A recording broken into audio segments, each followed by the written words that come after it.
किसी क्रिश्चियन ने तो नहीं कहा कि इंडिया गेट हमारा है, गेटवे ऑफ इंडिया हमारा है, और चर्च नहीं सही फिर भी चर्च गेट हमारा है। तो फिर ये केवल किसी एक के दिमाग में क्यों आती है? हमने जो इवैक्यू एक्ट के तहत दे दिया था पाकिस्तान के गए लोगों को, क्या हमारे जो सिख और हिंदू भाई आए थे उनकी जमीनें मिली? अरे महाराजा रणजीत सिंह की राजधानी लाहौर थी और काबुल तक था राज, तो क्या उन्होंने जमीनें नहीं दान दी होगी गुरुद्वारे और मंदिरों को? वो मिली? अरे वो तो छोड़िए, ननकाना साहब और करतारपुर साहब तक नहीं मिला था। तो साहब, हलाल करने की प्रक्रिया नहीं, हलाल करने वाला भी मुस्लिम होना चाहिए, तब वो हलाल होता था। तो मैं पूछना चाहता हूं साहब, काटने के लिए तो हलाल होने के लिए मुस्लिम जरूरी है, और बांटने के लिए बगैर मुस्लिम के भी हलाल होगा? कि केवल मुस्लिम ही वक्फ को क्यों दान दे सकता, ऐसा वक्फ बोर्ड में क्यों संशोधन किया गया?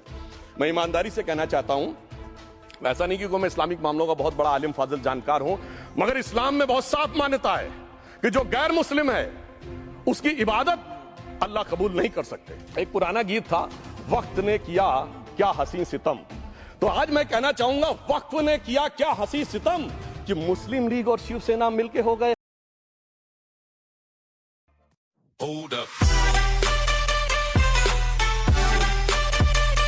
कि केवल मुस्लिम ही वक्फ को क्यों दान दे सकता, ऐसा वक्फ बोर्ड में क्यों संशोधन किया गया? मैं ईमानदारी से कहना चाहता हूं, ऐसा नहीं कि मैं इस्लामिक मामलों का बहुत बड़ा आलिम फाजिल जानकार हूं, मगर इस्लाम में बहुत साफ मान्यता है कि जो गैर मुस्लिम है उसकी इबादत अल्लाह कबूल नहीं कर सकते। उसकी दुआ कबूल नहीं होगी तो दान कैसे कबूल होगा? साहब, हम इस्लामिक भावना का सम्मान कर रहे हैं।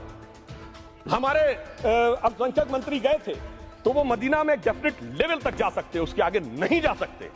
अगर इबादत की इजाजत नहीं है तो साहब जायदाद की इजाजत कैसे हो सकती है? मुस्लिम भावना का सम्मान है, और अगर है तो कोई मुल्ला मौलवी मुफ्ती मुकर्रम बारी आज आके बता दे कि कबूल हो सकती है दुआ, तो हम दान भी कबूल करने के लिए तैयार हैं। और तो और छोड़िए साहब, जब आप कहते हैं कि हर चीज हलाल होनी चाहिए, तो साहब हलाल करने की प्रक्रिया नहीं, हलाल करने वाला भी मुस्लिम होना चाहिए, तब वो हलाल होता था।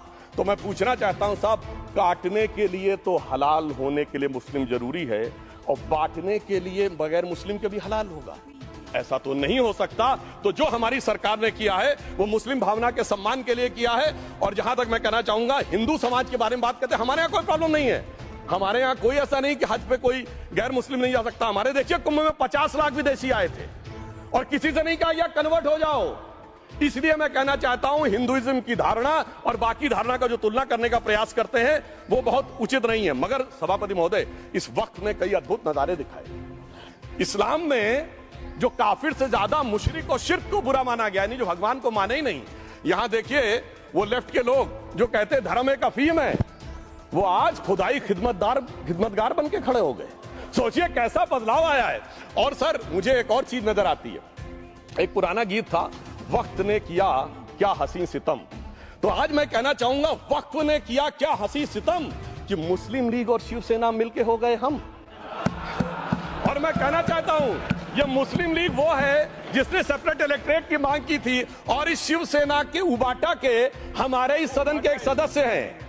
और सर, हमारे साथ मुरली जी बैठे हैं। मुरली देवड़ा जी ने मुझे याद दिलाया, मिलिंद देवड़ा जी ने याद दिलाया, उन्होंने कहा एक जमाने में उन्होंने कहा था मुस्लिमों की नागरिकता छीन लेनी चाहिए।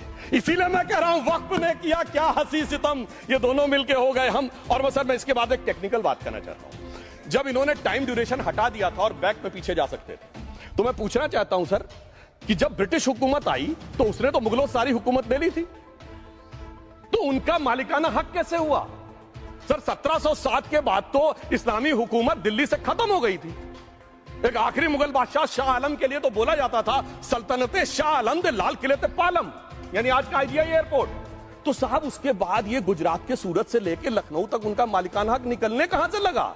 अरे भाई, जब दिल्ली को कैप्चर किया था अंग्रेजों ने तो सारी जमीन अंग्रेजों की थी। तो जब मैं अपने कांग्रेस के मित्रों को पूछना चाहता हूं, ये जब गवर्नमेंट ऑफ इंडिया एक्ट में पावर डीड ट्रांसफर की थी तो पढ़े नहीं थे क्या, या खोखले कागज पर साइन कर लिए थे, या कागज सही था, आप खोखला करने की बात है?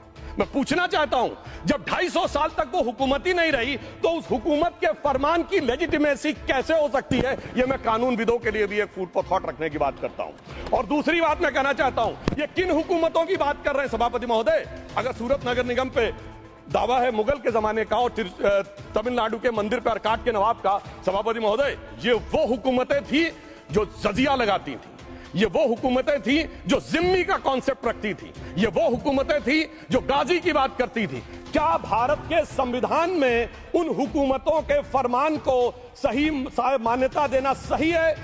बिल्कुल गलत है। मैं कहता हूं बाबा साहब अंबेडकर के संविधान में यदि आप ऐसी हुकूमतों के फरमान को रखने की कोशिश करते हैं तो this is fraud on constitution. और हमारी सरकार ने अगर बैकडेट से वो बंद किया है तो उस फ्रॉड को रोकने की पूरी व्यवस्था की है। और यहां पर मैं ये भी कहना चाहता हूं सभापति महोदय, जमींदारी उन्मूलन 1948 में हो गया, मगर ये बाद में जमींदार कैसे क्रिएट हो गए? हमने बचपन में विनोबा भावे, हम लोग के जन्म से बहुत पहले की बात है, विनोबा भावे जी के भूदान आंदोलन की बात सुनी थी, जिसमें जमींदारों से पैसा लेके जमीन लेके गरीबों को दी जाती थी। पर सभापति महोदय, कभी आपने सुना कि गरीबों की जमीन जमींदारों को मिल जाए? वो 2013 के बोर्ड ने वो व्यवस्था कर रखी थी।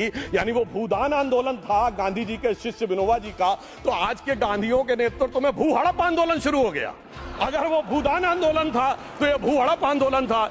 इसलिए मैं एक और बात भी कहना चाहूंगा सभापति महोदय कि जिन हुकूमतों के फरमान की बात की जाती है, एक और फैक्ट है, इसको कोई अन्यथा न ले, जितने मुस्लिम बादशाह अलाउद्दीन खिलजी के बाद उन्होंने बगदाद की खलीफा का खुतबा पढ़ा है। That is a foreign rule, it's on record. कैसे उसको भारत सरकार मान्यता दे सकती है? इसलिए मैं कहना चाहता हूं जरा सा गौर से देखेंगे तो हकीकत आपके सामने आ जाएगी। और क्या कभी किसी ने कल्पना की, किसी क्रिश्चियन ने तो नहीं कहा कि इंडिया गेट हमारा है, गेटवे ऑफ इंडिया हमारा है, और चर्च नहीं सही फिर भी चर्च गेट हमारा है? तो फिर यह केवल किसी एक के दिमाग में क्यों आती है?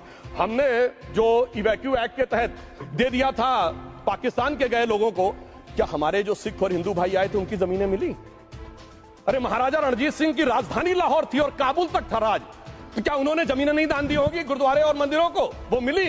अरे वो तो छोड़िए, ननकाना साहब और करतारपुर साहब तक नहीं मिला था।